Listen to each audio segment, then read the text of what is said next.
শুরুতে একটা কথা বলে রাখি আপনাদেরকে যে পেইড কোর্সের সুবিধাটা কি? আপনারা কিন্তু একটা প্রশ্ন করতে পারেন। মাত্র একজন আমাদেরকে প্রশ্ন করতেছিল, তার মেসেজে রিপ্লাই দিচ্ছিলাম যে আরেকজন সেও কোর্স করায় বাট ফ্রি পেইডই, বাট তার কোর্সগুলো ইউটিউবে ফ্রিতে পাওয়া যায় না। ঠিক আছে? আমাদের কোর্সগুলো ইউটিউবে পাওয়া যায়, বাট আমাদের কোর্সগুলো কিন্তু সব কিছু আপনি ইউটিউবে পাবেন না। আমরা কিছু আছে ওপেন রাখি, কিছু আছে প্রাইভেট করে রাখি। প্রাইভেট যাদেরকে লিঙ্ক দেওয়া হয়, অ্যাক্সেস দেওয়া হয়, শুধুমাত্র তারাই দেখতে পায়। তো এইখানে মূল ইন্টারেস্টিং হচ্ছে আপনি যখন প্রবলেমে পড়বেন, তখন আপনার প্রবলেমটা ঠিকঠাকভাবে সলিউশন পাচ্ছেন কি না। সলিউশনটা যদি না পান, তাহলে সেখান থেকে কোর্স করে কোনো সুবিধা নাই। ঠিক আছে? আর আমাদের কাছে যারা কোর্স করতে আসে, তারা বিগিনার কোর্স করতে আসে না। তারা সবাই হচ্ছে অ্যাডভান্স লেভেলে কাজ শিখতে চায়। কারণ ইউনিভার্সিটিতে কিছুটা টুকটাক আমরা প্র্যাকটিস করে ফেলি। কিছুটা কাজ জানি। তারপরেও আমাদের আরেকটু জানার দরকার হয় প্রফেশনাল লেভেলে কাজ করার জন্য। যেইটার জন্য আসলে কোর্সে ভর্তি হওয়া, অ্যাডমিশন নেয়া। একটু বেটারভাবে কনফিডেন্টলি কাজ করা যায় এইজন্য। বুঝতে এটা পারছি। একটু মাথায় রাখবেন সবসময়। এটা ফিল পাবেন হচ্ছে কোর্সের মাঝ পর্যায়ের পর থেকে। আপনি এখন হয়তোবা বুঝবেন না যে আসলে এই কোর্সটার ভ্যালু কত। কিন্তু শেষের দিকে বুঝবেন।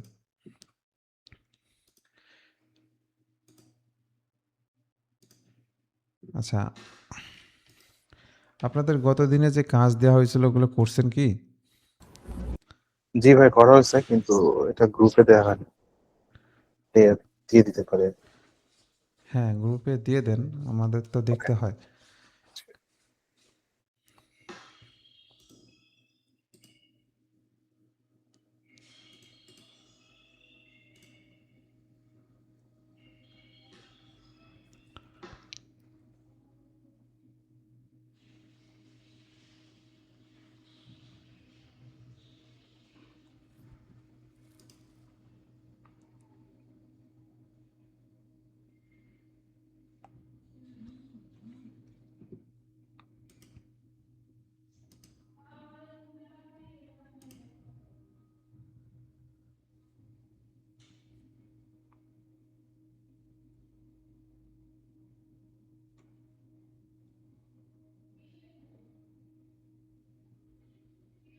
পলিগনে কাজ করেননি?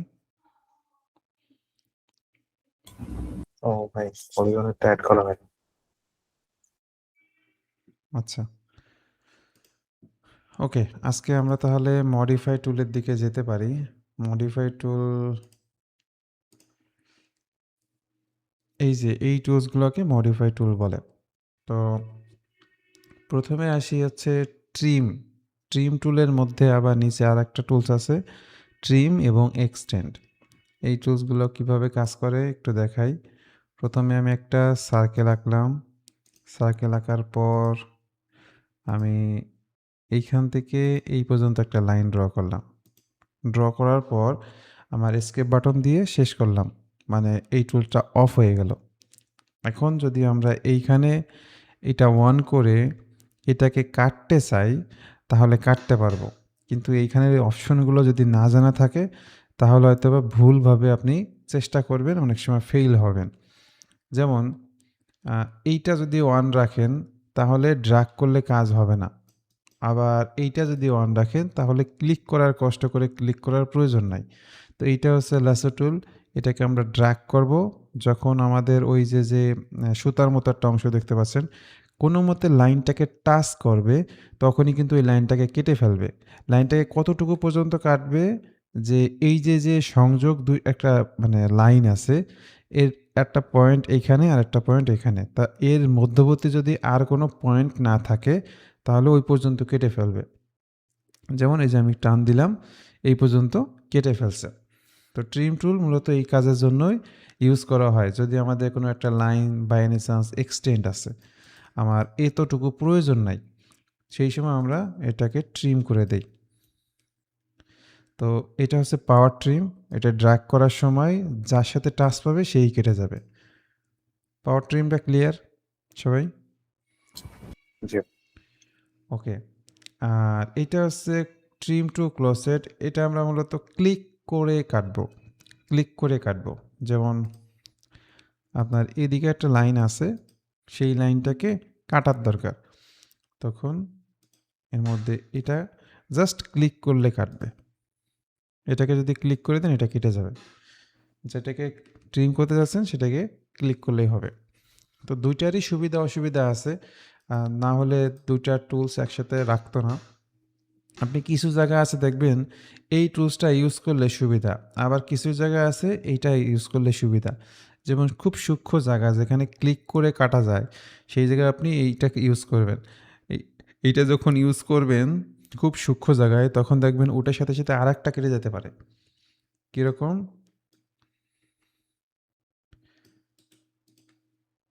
আমি এক্সাম্পল হিসেবে মনে করেন এটা রাখলাম। এখন আপনি যদি এইটাকে টুল মানে অন রাখেন, তো এদিক থেকে যদি ড্র্যাগ করা শুরু করেন, তখন এইটা কাটার আগে দেখেন আগেরটা কেটে গেছে, ঠিক না? তো এটা তো আপনি ফিজিক্যালি দেখতে পারতেছেন যে আগেরটা কেটে গেছে। এটা কাটতে চাচ্ছিলেন, ড্র্যাগ করতেছিলেন, সাথে আরেকটা কেটে যাচ্ছে। বা এদিক থেকে নামতেছেন, বা বাই এনি চান্স দেখা গেছে একটু বেশি পরিমাণ নেমে গেছেন বা কম পরিমাণ নেমে গেছেন, সেটার কারণে অন্য একটা কেটে যাচ্ছে। যেটা দেখতে পাচ্ছেন সেটা তো ভালো, কিন্তু যেটা দেখতে পাচ্ছেন না সেটা যদি কেটে যায় তাহলে ঝামেলা। এই জন্য আপনার যেটা কাটার দরকার সেটাকে কাটেন, যেটা কাটার দরকার সেটাকে কাটেন, তাহলে এটাকে ক্লিক করে দেন। এইভাবে সূক্ষ্ম জায়গার জন্য এটা ইউজ করুন। তারপরে এই গুটি খাই গেছে আমার সমস্যা মিস্ত্রি আমার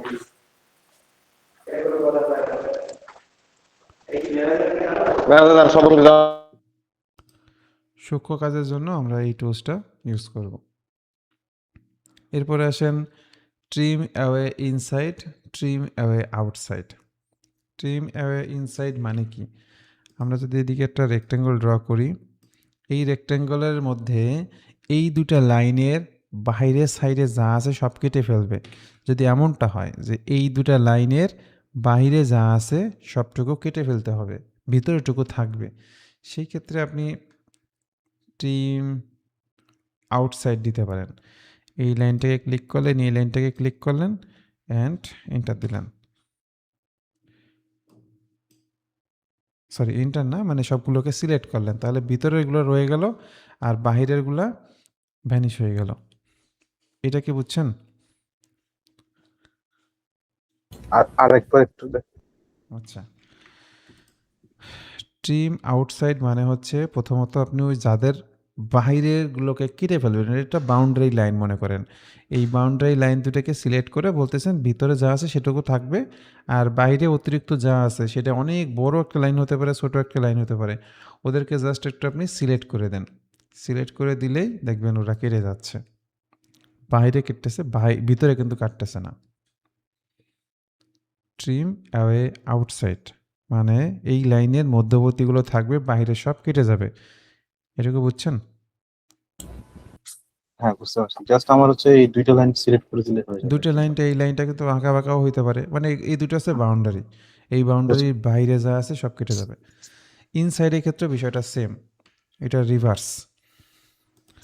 এইখানে ভিতরটা ইনসাইড, কেটে যাবে, বাইরের গুলো থাকবে। হ্যাঁ, সিলেক্ট করার সময় আপনি সবই সিলেক্ট করবেন, কিন্তু ভিতরেগুলো কেটে যাবে। এমন হয় যে ভিতরেগুলো কাটতে গেলে আপনি একটা কাটতেছেন তো ৫টা কাটতেছেন, সেখানে ২টা ৩টা কাটা হয়েছে, আর ওগুলো আস্তে আস্তে কাটতেছেন। এরকম যদি মনে করেন হিউজ নাম্বার থাকে, সেগুলোকে কাটতে গেলে অনেক সময় লাগে, অনেক পরিশ্রম হয়। তো সেই সময় আমরা ইজিলি এই কাজটা করতে পারি। তবে এরকম ঘটনা আপনার লাইফে খুব কম আসবে। ডিজাইন প্র্যাকটিসে বা ডিজাইন প্রফেশনাল কাজের জন্য এরকম বেশি একটা আমরা দেখি না। আমাদের যে মেকানিক্যাল ডিজাইনগুলো আছে সেগুলোর মধ্যে এরকম ঘটনা খুব কম ঘটে। বাট যখন আপনার কাছে ড্রাফটিংয়ের কাজ অনেক বেশি এসে যাবে, তখন এইভাবে শর্টকাটে ইউজ করতে পারেন জানা থাকলেও। এইটা দেখবেন বেশি একটা আপনার লাইফে ইউজ করতেছেন না, ইউজ করতেছেন ম্যাক্সিমামই এইটা। ম্যাক্সিমাম এইটা দিয়েই সবাই ট্রিম করে। এরপরে আসেন কর্নার। এইটা মানে ট্রিমের জন্য কাজ করে, বাট এটা আর একটা কাজ করে। জিনিসটার বেসিকটাকে একটু বোঝেন। মনে করেন এই যে একটা লাইন,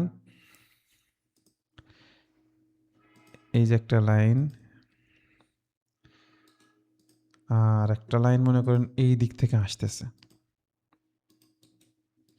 এখন আমি যদি একে টান দেই, ঠিক আছে? এ কিন্তু সোজাভাবে আসছে, তাই না? বাট একে যদি টান দেই, এ যখন মানে নিচের দিকে ড্র্যাগ করতেছে, এ কিন্তু একটু হলেও সরে যাচ্ছে। বোঝার চেষ্টা করেন। এই জায়গায় ছিলাম যখন ড্র্যাগ করতেছি, সে হালকা একটু হলেও ওর অ্যাক্সিস থেকে সরে যাচ্ছে। তো সরে গেলে আপনি জিনিসটাকে দেখা গেছে এই পর্যন্ত এক্সটেন্ড করলেন, এটাকে এই পর্যন্ত এক্সটেন্ড করে সংযোগ করে দিলেন, ভালো কথা। কিন্তু কিছু, কিছু সময় আছে যদি এটা একটু সরে যায় তাহলে তো ডিজাইন চেঞ্জ হয়ে গেল। আমরা এই কাজটাকে এই টুলসটার মাধ্যমে করতে পারি। কর্নার। এইটাকে ক্লিক করলেন, এটাকে ক্লিক করলেন। দেখেন এই যে লাইনটা সংযোগ হয়ে যাচ্ছে। ও ওই লাইন বরাবর পর্যন্ত এক্সটেন্ড হয়েছে, এই লাইন বরাবর পর্যন্ত এক্সটেন্ড হয়েছে অ্যান্ড বাকিটুকু ক্লোজ হয়ে গেছে। এইটা আরেকটা কাজে ইউজ হয়। কীরকম? মনে করেন এমন একটা অবস্থা আছে যে অবস্থাতে আপনার এইটা থাকবে, এর বাইরে এই লাইনটা কত বড় দেখার দরকার নাই, এই লাইনটা অটোমেটিক কেটে যাবে। সেই ক্ষেত্রেও আমরা এই টুলসটা ইউজ করি, কর্নার। এখানে একটা ক্লিক করবেন, এখানে একটা ক্লিক করবেন, দেখবেন ওই দুইটা লাইন কেটে গেছে। বুঝতে পারছেন? জি। হ্যাঁ, টুলসের ব্যবহারগুলো জানা থাকলে দেখবেন কনফিডেন্ট সহকারে আপনি কাজ করতেছেন। আর যদি না জানা থাকে তাহলে দেখা গেছে এটা দিয়েই কাজ করবেন সারা জীবন। বাট এগুলো যদি জানা না থাকে তাহলে আর কোনোদিন চিন্তা করবেন না যে এই টুলসগুলোকে আমরা একটু ইউজ করি। ওকে, এখানে আর কি আছে? কিপ ট্রিম এন্টিটি সেস কনস্ট্রাকশন জিওমেট্রি, এটা মানে আছে সেন্টার লাইন হয়ে যাবে মনে হয়। এই যে লাইনটা আছে এই লাইনটা কনভার্ট হয়ে সেন্টার লাইন হয়ে যাবে এরকম। তো এগুলো এত ডিটেলস পড়ে না যে আমার সেটাকে ট্রিম করার পর আবার সেন্টার লাইন পড়ে যাবে। আমাদের যদি পরে সেন্টার লাইন করা লাগে আমরা এখান থেকে চেঞ্জ করে নেব। এই যে এখান থেকে ক্লিক করে চেঞ্জ করে নেব। এবার আসেন এক্সটেন্ড। এক্সটেন্ড জিনিসটা কি? যে এই লাইনটা এদিকে এক্সটেন্ড হবে। কত দূর পর্যন্ত এক্সটেন্ড হবে সেটা যদি সে না বুঝতে পারে তাহলে কিন্তু সে এক্সটেন্ড হয় না। কারণ এর পরবর্তী কোনো লাইন নাই বা কোনো কিছু সামনে নাই, যার কারণে এই কোণটি এক্সটেন্ড হবে না। এ চেষ্টা করবে এক্সটেন্ড হওয়ার, কারণ দেখেন এই লাইনটা নিচের দিকে নামতেছে, পরবর্তীতে একটা লাইন আছে, ওই লাইন পর্যন্ত সে কিন্তু এক্সটেন্ড হচ্ছে। এইটা নিচের দিকে আসতেছে না বাট উপর দিকে যাচ্ছে। এখন আপনাদেরকে একটা জিনিস বলবো যে দেখা গেছে দুই দিকেই এক্সটেন্ড হওয়ার মতো, কোন দিকে এক্সটেন্ড হবে সফটওয়্যার, কোন দিকে এক্সটেন্ড হবে। এই এক্সটেন্ড টুলটা যখন আমরা অন করব তখন যখন আমরা মাঝখানে থেকে উপর দিকে যাব তখন উপরের দিকে এক্সটেন্ড হবে, নিচের দিকে আসলে নিচের দিকে এক্সটেন্ড হবে। সো নিচের দিকে এক্সটেন্ড করার দরকার, আপনি উপরে যে ক্লিক করলে নিচের দিকে কিন্তু এক্সটেন্ড হইতে চাবে না। আবার যখন দেখবেন যে উপর দিকে আর এক্সটেন্ড হওয়ার কিছু নাই তখন সে নিচের দিকে এক্সটেন্ড হওয়ার চেষ্টা করবে। তো এটা ভুল করে তারপরে সে এবার লাস্ট অবস্থাতে এক্সটেন্ড হচ্ছে। আর আপনার যদি জানা থাকে তাহলে প্রথমেই আপনি ওই কাজটা করতে পারেন। এখানে গেলেন, দেন ডাইরেক্ট এখানে চলে আসলেন, উপর দিকে আমার কোনো সময় নষ্ট হলো না। এই যে এটা এক্সটেন্ড হবে, এটা এক্সটেন্ড হবে।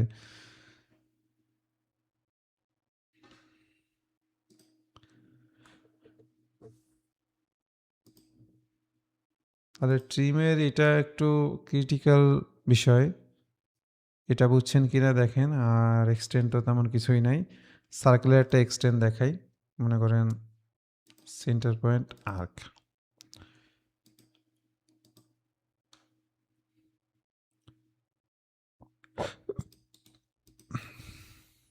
এইটার মধ্যে আপনি এক্সটেন্ড করতে যাচ্ছেন, তো এক্সটেন্ড কিন্তু এটাকেও করা সম্ভব, এটাকেও করা সম্ভব। যে কোনো একটাকে করেন, করার পর আপনি এখন কিন্তু এক্সটেন্ড আর হবে না। কেন? এখান থেকে যে পরবর্তী বিন্দু তো আছে, এক্সটেন্ড কেন হবে না? এক্সটেন্ড এই কারণে হবে না, এইটা মূলত একটা আর্ক। আর্ক সে যদি ক্লোজ হয়ে যায় তাহলে সে কিন্তু আর্ক থাকে না, সে কী হয়ে যায়? সার্কেল হয়ে যায়। এই জন্য আমরা এইখানে যে আর ক্লিক করলে কাজ হবে না। বাট আমরা যদি এখন ট্রাই করি তাহলে হবে। যে উপর দিক থেকে হবে বা নিচের দিক থেকে হবে। এই যে যেমন দেখেন এই যে এই আর্কটা এই বরাবর আসতেছিল, এই বরাবর আসতেছিল, তার মানে এই পর্যন্ত সে এক্সটেন্ড হয়েছে, তারপরে আবার দেন এক্সটেন্ড হয়েছে, এটা এখানে এসে আসার পরে এই যে পুরো ক্লোজ হয়ে গেছে। আসলে এখানে অন্য আর্কের সমন্বয় ছিল তো, যার কারণে এটা ক্লোজ হয়েছে, বাট এটা কমপ্লিট একটা আর্ক, এটা এখন আর নেক্সট হবে না। আবার যদি মনে করেন যে না আমি মাঝখানে একটা লাইন টেনে দেব, তাহলে এটা ওই লাইন পর্যন্ত আসবে এক্সটেন্ড। বাট এই যে জায়গাটুকু আছে এই জায়গাটা সংযোগ হইতে চাইবে না, একটু হলেও গ্যাপ থাকবে।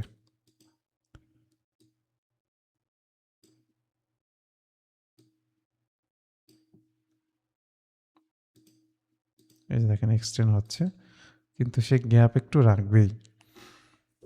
যদি গ্যাপ না রাখে তাহলে সে তো আর আর্ক থাকলো না।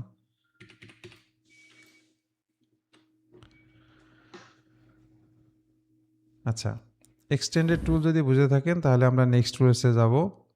আমাকে একটু বলেন বুঝছেন কি? হ্যাঁ ভাই, বুঝতে পারছি। ওকে, এবার আসেন কনভার্ট এন্টিটিস। কনভার্ট এন্টিটিস মানে কি, যে আপনি একটা ড্রয়িং করছেন, সেটা একটা রেকর্ড হয়েছে ডিজাইন ট্রিতে আপনি আর একটা স্কেচ অন করতেছেন, সেটা কিন্তু আর একটা লেয়ার। সো আগের ড্রয়িং থেকে যদি পুরোটা আপনাকে নতুন করে আবার ড্র করা লাগে তাহলে অনেক কষ্ট হবে। সেই কাজটা আমরা আগের স্কেচটাকে সিলেক্ট করে যদি এখানে ক্লিক করি তাহলে পুরো জিনিসটা এখানে ড্র হয়ে যাবে এক ক্লিকের মধ্যে, এবং কোনো মেজারমেন্ট একটু কম বেশি হবে না। আগের লাইনে যা ছিল এখনও ঠিক সেম আছে। এরপর আপনার মনে হচ্ছে যে না আমি সবগুলো নিয়েছি ঠিক আছে, বাট আমার এখন এটা প্রয়োজন নাই, ডিলিট করে দেই। যেগুলো প্রয়োজন নেই সেগুলোকে ডিলিট করে দিই। তো এইটাই হচ্ছে কনভার্ট এন্টিটিসের মূল কাজ। এখান থেকে এবার যদি আপনার মনে হয় যে কোনো একটা ফিচার্স অ্যাপ্লাই করবেন, ফিচার্স অ্যাপ্লাই করলেই হচ্ছে সেটা। আবার যদি মনে হয় এখানে একটা ইউজ করবেন, এখানে একটা ইউজ করবেন। এই যে এটা তো আসলে ক্লোজ না থাকলে সেখানে মানে হয় না, রিজিয়ন হয় না, কন্ট্রোল হয় না। ওকে, তো একটা স্কেচ আপনি দ্বিতীয়বার কি করছেন, কনভার্ট করছেন, এটাকে বলা হয় কনভার্ট এন্টিটিস। কনভার্ট এন্টিটিসের মধ্যে আর একটা কাজ আছে যেটা 3D করার সময় শেখাবো। এখন যেহেতু আপনাদের স্কেচের উপর ক্লাস চলতেছে, আপাতত এটাতে দেখেন যেটা থাকে আর কি, এটার ভিতরে যেটা থাকে ওটা ক্লিক করবেন। তো এই যে নতুন একটা প্লেন হয়ে গেল তাই না, এই যে নিচে একটা প্লেন ছিল, আমি উপরে একটা প্লেন পাইছি। এখানে যদি মনে হয় আমাকে স্কেচ করতে হবে, আমাকে যদি মনে হয় যে এই লাইনটাকে এই উপরের প্লেনে আঁকতে হবে, তাহলে আপনি কি করবেন, কনভার্ট করবেন। তাহলে দেখেন নিচের দিকে যা ছিল সেই রকম একটা লাইন এখানে ড্র হয়ে গেছে। ড্র হওয়ার পর আমরা এই লাইনগুলো চাইলে চেঞ্জ করতে পারি। যেমন এই লাইনটা এতটুকু না, বড় করা লাগবে, এভাবে আপনি কিন্তু বড় করে নিতে পারতেছেন। আবার যদি ছোট করতে মন চায় ছোট করতে পারেন, ডিলিট করতে মন চাইলে ডিলিট করতে পারেন। তো কনভার্ট করলে এই সুবিধাগুলো পাওয়া যায়। এই জন্য বিগিনার লেভেলেই আপনাদেরকে একটু সুন্দরভাবে বুঝিয়ে দিলাম, যাতে আপনারা সব সময় এখন থেকেই এই জিনিসটা মাথায় রাখতে পারেন। কনভার্ট এন্টিটি কিভাবে হয়, ক্লিয়ার কি সবাই?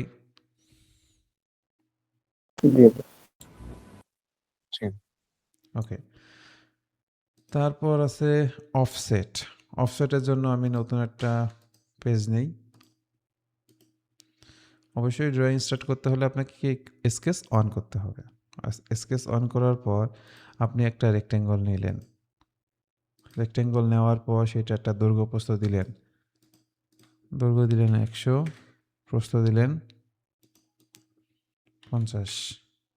তো সেইটাকে অফসেট করতে হবে। অফসেট মানে হচ্ছে একটা নির্দিষ্ট গ্যাপ মেনটেন করে হয় সে বাইরের দিকে তৈরি করবে না ভিতরের দিকে ওয়াল তৈরি করবে। তো আমরা এখানে ক্লিক করলাম, আপাতত আমাদের প্রিভিউতে দেখাচ্ছে বাইরের দিকে। তাহলে এই লাইন থেকে এটার দূরত্ব কত, 10। এই লাইন থেকে এটার দূরত্ব কত 10। এইভাবে আমরা মূলত অফসেট করে থাকি। এখন যদি আপনার 20 প্রয়োজন হয় তাহলে 20 দিবেন। 20 যদি হয়, এই লাইনটা ছিল 100, তাহলে আমাকে বলেন তো এই লাইনটা কত হয়েছে? এটা 20 বার 140 হবে। 140, কারণ এখানে 20 বাড়তেছে, এখানে 20 বাড়তেছে, ওভারঅল 140। এখন যদি মনে হয় যে না আমার ভিতর দিকে নিতে হবে, এই যে দেখছেন একটা হলুদ মার্কিং দেখা যাচ্ছে, অ্যারো চিহ্ন, হ্যাঁ, এই অ্যারো চিহ্নটা ভিতরের দিকে, তার মানে আপনি ভিতরে ক্লিক করলে বাইরে হবে না, ভিতরে হবে।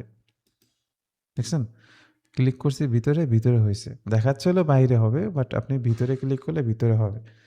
সো এই রিভার্সের বিষয়টা আপনার মাউসের মাধ্যমে করতে পারেন, অথবা আপনি অফসেটে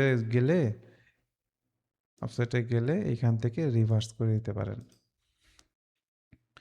তো কত বাড়াইতে হবে না কমাইতে হবে এগুলো আপনি পারবেন ইনশাল্লাহ। অফসেটের ব্যাখ্যাটা যদি বুঝে থাকেন তাহলে আমরা আর একটা জিনিস দেখি।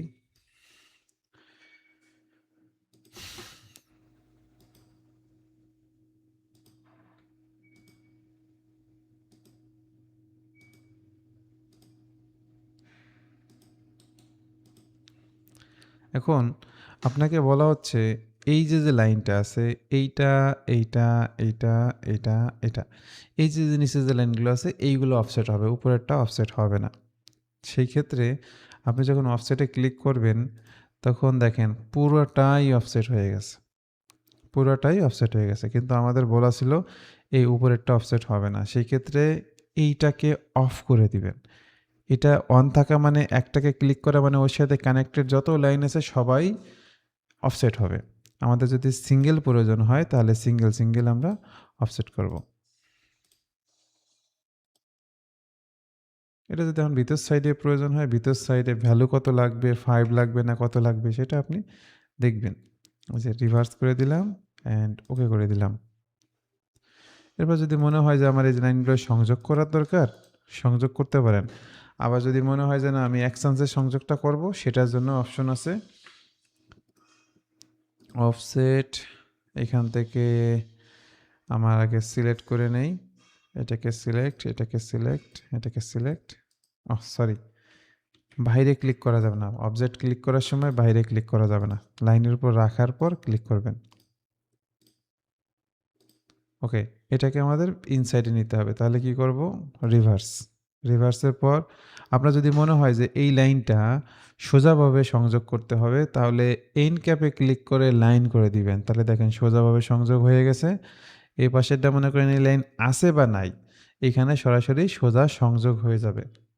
আর যদি মনে হয় জিনিসটা আমাকে রাউন্ডভাবে সংযোগ দিতে হবে, এরকম রাউন্ড সিস্টেমে, তাহলে এখানে আপনাকে আর্ক লিখতে হবে। আর্ক মানে এখানে হাফ সার্কেলে রাউন্ডভাবে স্মুথভাবে সে সংযোগ হবে। অ্যান্ড এইটা হচ্ছে বেস জিওমেট্রি। বেস জিওমেট্রি মানে হচ্ছে প্রথম যেটা ছিল সেটাকে আসলে সেন্টার লাইনে কনভার্ট করে ফেলবে। ওই লাইনটা যেহেতু আমার এটা নতুন লাইন,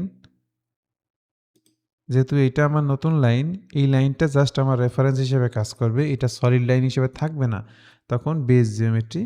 আর যদি মনে করেন যে নতুন যেটা ড্র করতেছেন, নতুন যেটা ড্র করবেন সেটাকেও যদি আপনার ওই যে সেন্টার লাইনে করতে মন চায় তাহলে এটাকে অন করে দিবেন।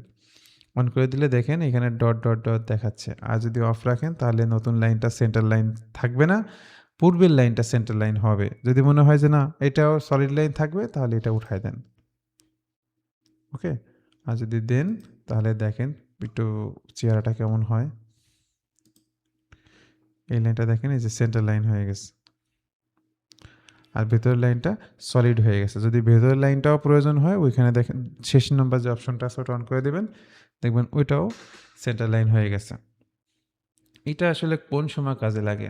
মনে করেন আমি একটা পলিগন আঁকছি, পলিগন আঁকার পর এটাকে একটু সোজা করে দিলাম।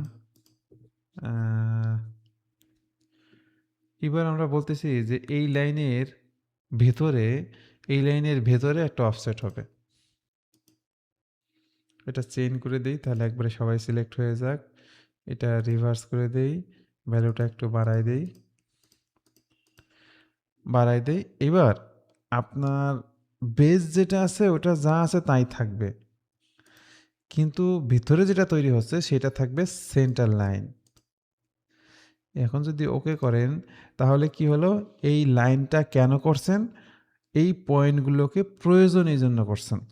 এখন যদি আপনি একটা সার্কেল এইখানে আঁকতে চান, আঁকতে পারতেছেন। যদি মন চায় এখানে একটা সার্কেল আঁকতে চান, আঁকতে পারতেছেন। যদি মনে হয় যে না মাঝখানে না কর্নারে লাগবে, কর্নারে আঁকতে পারতেছেন। এই বিন্দুগুলো আপনার এইটা অফসেট করার জন্য নেওয়াটা সহজ হয়ে গেছে।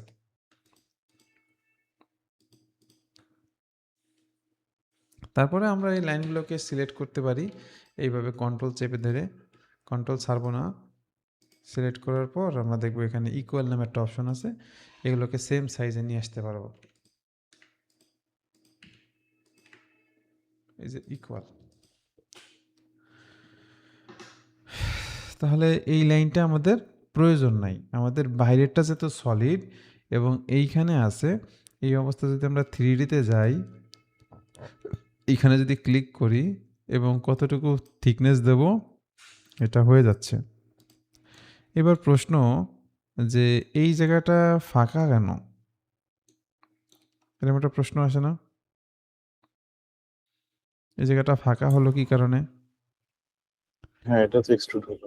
হ্যাঁ, এক্সট্রুডের ক্লাস যখন হবে তখন এগুলোর ব্যাখ্যাটা আরেকটু ডিপলি বুঝতে পারবেন।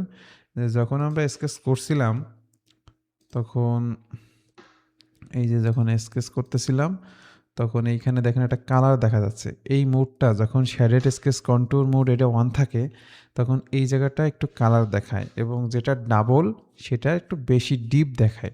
তো ডিপ যে জায়গাটা, ওই জায়গাটা সাধারণত সফটওয়্যার মনে করে কি যেহেতু দুইবার দিছে তার মানে এই জায়গাটা কাটিং হবে। আর যদি একবার থাকে তাহলে বুঝতে হবে যে এইখানে এই ফিচার্সটা অ্যাপ্লাই হবে।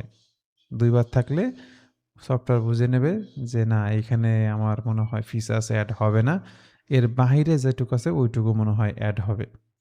যার কারণে আমরা যদি এখানে অ্যাড করি তখন এটা উপর দিকে যায়।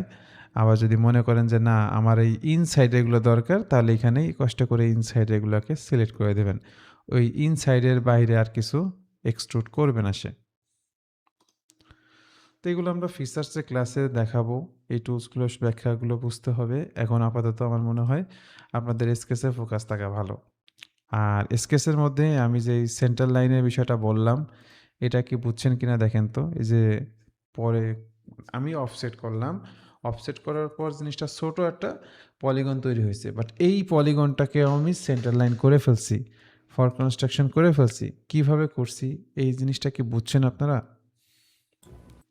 হ্যাঁ, বুঝতে পারছি। কিন্তু এটা তো ভাই বুঝতে পারছি। নর্মালি করলে তো মনে হয় সলিড লাইনই থাকতো না? নরমালি সলিড লাইন বলতে কি আপনি যদি স্কেচের মধ্যে এই লাইন নিয়ে কাজ করতেন তাহলে তো সে সলিড লাইন থাকতো না, তাহলে সে ওই হইতো সেন্টার লাইনে আসতো।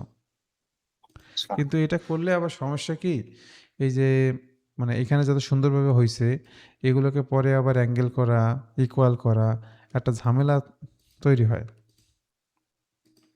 আচ্ছা ভাই, আমি বলতে চাচ্ছি মানে অফসেট যখন করতে চাচ্ছি হুম, তখন আমার অফসেট যেটা হচ্ছে সেটা কি ডাইরেক্ট সলিড লাইন তো করতে পারি না? কেন? আমি আবার দেখাই।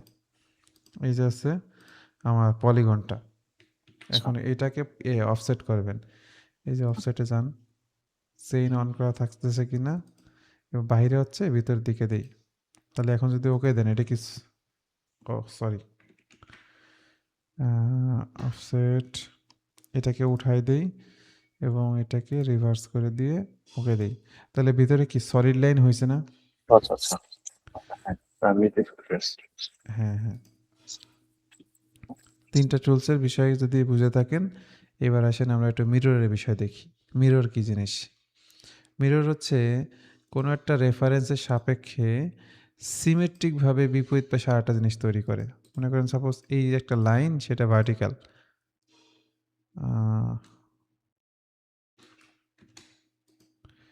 এই যে ভার্টিক্যাল একটা লাইন ড্র করছি, সেই লাইনটা আমার মনে করলাম এই সেন্টারের মধ্যবর্তী দিয়ে যাবে এবং এই পাশে যে কাজটা করা হয়েছে এই কাজটাকে আমার ওই বিপরীত পাশেও দরকার। এমন যদি হয় সেই ক্ষেত্রে আমরা একে সিলেক্ট করার পর মিররে যাব। মিররে যেয়ে দেখেন সব লাইনগুলো সিলেক্ট হয়ে গেছে। আর এইখানে মূলত এই রেফারেন্সটা দিয়ে দেব। রেফারেন্সটা দিয়ে দেওয়া মানে কি দেখেন এখানে ছোটটা আছে, ছোটটা বিপরীত পাশে হইছে। এখানে বড়টা, এখানে বিপরীত পাশে ঠিক সিমেট্রিকভাবে হইছে। দেখেন এটা লাইন থেকে যতটুকু দূরে আছে, এটা কিন্তু এই বিপরীত পাশে না হয়ে এই পাশে হইছে। কারণ এখানে ডিসটেন্সটা মেইনটেইন করাটা জরুরি। সিমেট্রিক জিনিসটা হচ্ছে কি একটা রেফারেন্সের বিপরীত পাশে যত যেই অবস্থাতে আছে ওর তার বিপরীত পাশে সেম ভাবেই কিন্তু তৈরি হওয়ার চেষ্টা করবে। সিমেট্রিক যেমন আমরা আয়নার সামনে যে দাঁড়ালে আমরা মনে করি কি যে আমার থেকে আয়নাটা যতটুকু দূরে আছে আয়না থেকে ওইরকম ভিতরে আমার প্রতিফলন মনে হয় অতটুকুই দূরে আছে। ঠিক সেম এইখানে কাজটাও ওরকম বিপরীতভাবে। এরপর আপনি ওকে কনফার্ম করলে দেখবেন ওইটা তৈরি হয়ে গেছে। আর এইটা তৈরি করার সময় আপনাকে আরেকটা জিনিস লক্ষ্য করতে হবে আগের মতো। এই যে মিররে গেলেন, মিররে মূলত এই আর্কটা সিলেক্ট করলেন, আর্কটাকে সিলেক্ট করলেন আর অ্যাবাউটে আপনি এটাকে সিলেক্ট করলেন। এখন প্রশ্ন হচ্ছে এইটাকে কি আপনি রাখবেন নাকি রাখবেন না? অনেক সময় দেখা গেছে কি এই জিনিসটা পুরোপুরি ডান পাশে শিফট করে দিতে পারলেই ঝামেলাটা শেষ। সেই ক্ষেত্রে আপনি কপিটা উঠায় দিবেন। কপি উঠায় দেওয়া মানে এই জিনিসটা ওই বিপরীত পাশে শিফট হয়ে যাচ্ছে, মুভ হয়ে যাচ্ছে। এ পাশে আর কিছু থাকতেছে না।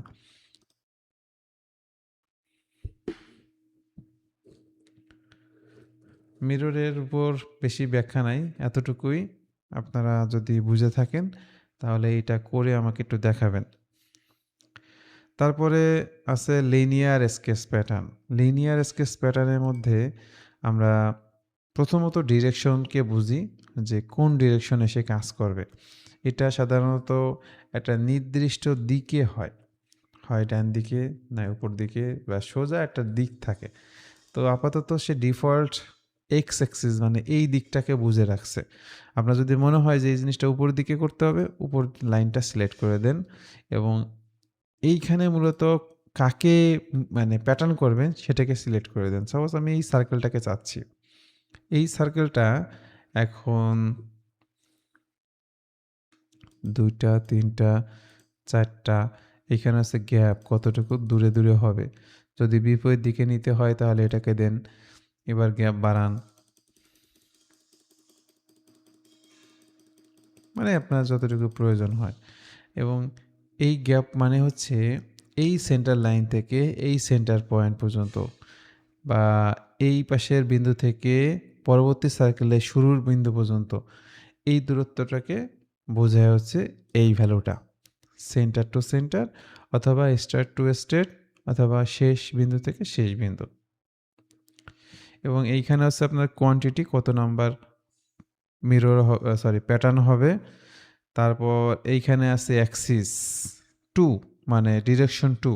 আপনার যদি মনে হয় যে না এই বরাবর দরকার তাহলে এই বরাবর একটা লাইন ড্র করে নেবেন। আপাতত ওয়াই দেয়া আছে। এখানে আমাকে কি করতে হবে ডান দিকে কোনো লাইন যদি থাকে তাহলে সেটাকে সিলেক্ট করে দিতে হবে। এখন মিরর হবে প্যাটার্ন হবে এই দিকে।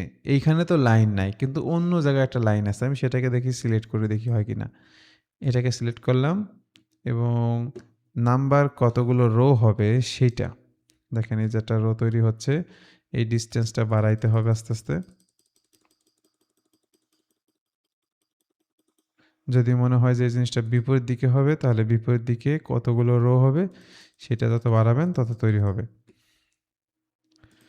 তো এই হচ্ছে লিনিয়ার স্কেচ প্যাটার্ন। আমি জাস্ট সার্কেল আঁকছি বোঝানোর সুবিধার্থে এবং ড্রয়িংটা যাতে সহজে দ্রুত করতে পারি। আপনার ড্রয়িংটা তো এরকম নাও থাকতে পারে, সাধারণত এরকমই থাকবে না, অন্য অন্য বিভিন্ন শেপে থাকতে পারে। তো সেই জিনিসটাকে আমরা যখন 1টা থেকে 10টাতে বা 20টাতে বা 100টাতে কনভার্ট করতে চাইবো তখন আমরা এই জিনিসগুলো একটু মাথায় রাখলে দেখবেন যে কাজটা সহজ হচ্ছে। আপনারা কি সবাই আছেন? জি ভাইয়া আছে। আছে ভাই। ওকে। লিনিয়ার স্কেচ প্যাটার্ন এটাই। আমি এটা সবগুলোকে ডিলিট করে দিতে চাচ্ছি কারণ আমরা এখন সার্কুলার স্কেচ প্যাটার্ন দেখবো। এখানে আছে দেখেন circular sketch pattern. Circular sketch pattern মানে হচ্ছে আপনার কোনো একটা সার্কেলের সাপেক্ষে প্যাটার্ন হবে। এটা ফর কনস্ট্রাকশন করে দিই। এখানে আর একটা সার্কেল আঁকতেছি। এই সার্কেলটার চারপাশে আমার 8টা হবে। এখন একটা আছে, একটা থেকে 8টা হবে। সেই ক্ষেত্রে এইখানে যাবেন সার্কুলার স্কেচ প্যাটার্ন। এটা হচ্ছে আপনার প্রথমে সেন্টারটাকে ক্লিক করে দেবেন, মানে অরিজিন কোথায় আছে। 2 নম্বর হচ্ছে এই কাকে আপনি মূলত প্যাটার্ন করবেন সেটা এইখানে সিলেক্ট করে দেবেন, যেটা অটোমেটিক্যালি সফটওয়্যার বুঝতে পারছে এইটাকেই প্যাটার্ন করার দরকার। ওকে, এরপর আপনার নাম্বার দিতে হবে যে 8টা। 8টা দেওয়ার পর যখন ওকে দিবেন তখন একটা নির্দিষ্ট দূরত্ব মেনটেন করে কাজটা করবে।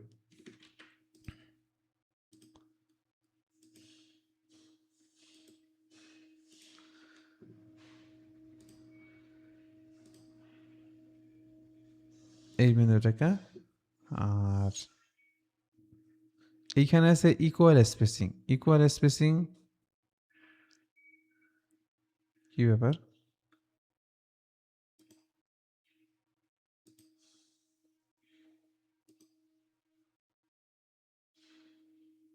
চারটা নাম্বারই তো দেওয়া আছে।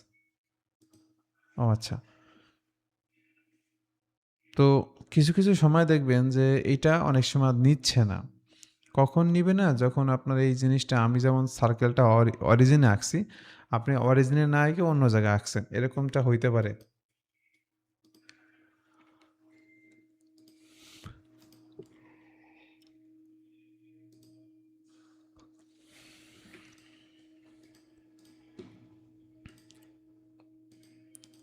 এটা করলাম, দেন সার্কুলার স্কেচ প্যাটার্ন। দেখেন সফটওয়্যার কিন্তু ডিফল্ট সেই অরিজিনে চলে গেছে, কিন্তু আমরা এটাকে অরিজিন না দিয়ে এই বিন্দুকে সিলেক্ট করে দেব, কতগুলো দরকার সেগুলো দিব, তাহলে দেখবেন আপনার হয়ে যাচ্ছে। এখন প্রশ্ন হচ্ছে এই জায়গাটা আমরা তাহলে কি করব? সিলেক্ট করে দেব। সিলেক্ট করে দিলেই নাম্বারটা তৈরি হবে। এবার ইকুয়াল যদি না প্রয়োজন হয়, দেখা গেছে আপনার একটা নির্দিষ্ট ডিস্টেন্স পর পর জিনিসটা প্যাটার্ন হলে ভালো হইতো। আমি একটু নাম্বার কমাচ্ছি।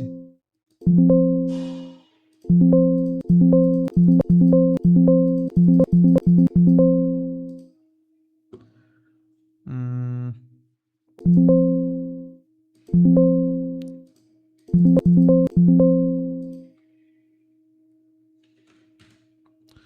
30 ডিগ্রি।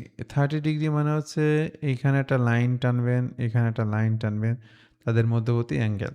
তো 30 ডিগ্রি পর পর আমার এটা প্যাটার্ন হবে।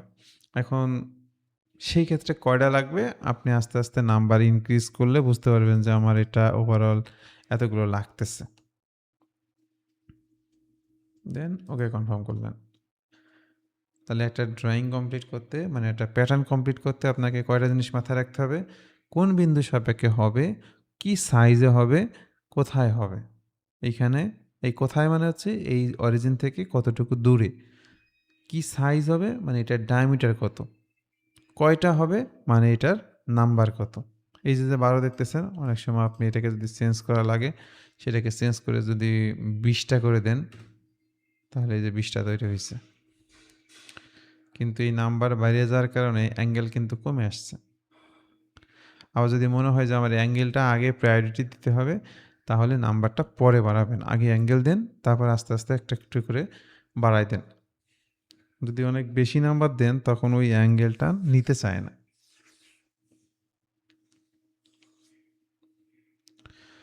আচ্ছা, আমরা আজকে ক্লাসটা এই পর্যন্তই রাখতে চাচ্ছি। আপনারা কেউ কোনো বিষয় বলবেন?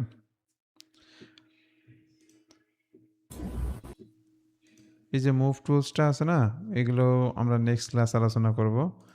পাশাপাশি রিলেশন, যদি আমার মনে না থাকে আপনারা মনে করে দিবেন। রিলেশন, এই দুটা জিনিস আমরা নেক্সট ক্লাস আলোচনা করব। দেন এই ড্রয়িংয়ের টুলসগুলো যখন শিখে যাবেন তখন আপনাদের ড্রয়িংয়ের এক্সারসাইজ দেওয়া হবে। আপাতত যা দেখতেছেন, যেভাবে অ্যাসাইনমেন্ট করছেন এইভাবে আমাকে কমপ্লিট করে দিবেন। ঠিক আছে। ওকে।